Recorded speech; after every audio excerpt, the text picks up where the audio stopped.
2027 թվականի հունվարի 1-ից մեզ միանալու են նոր խմբեր, դրանք են քաղիրավական պայմանագրերով աշխատողները, միանալու են տաքսի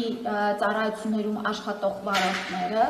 միանալու են արդեն անկախ աշխատավարձի չափից բոլոր գրանցված աշխատողները և նաև առաջիկա բյուջետային քննարկումների ժամանակ մենք ունենք էլի մի քանի խմբեր ու մասով պետք է քննարկում իրականացնենք, արդյոք 27 թվականի հունվարի 1-ից նրանք ևս կմտնեն պետության կողմից 100% սուբսիդավորվող քաղաքացիների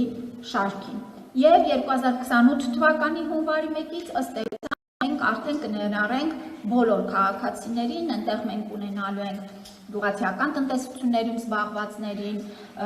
և ուսանողներ և այլն, և այլն, և այլն։ Ապահովագրվածների թիվը,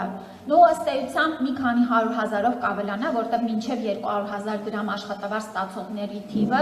անցնում է 300,000-ը, եթե չեմ սխալվում։ Այստեղ էլ քանի որ սրանք էլ փոփոխական են, այսինքն աշխատավարձի չափերը տարվա ընթացքում փոխվում են, բայց ընդհանուր մոտավորապես այդքան միայն աշխատավարձ ստացողների մասով թիվը կավելանա։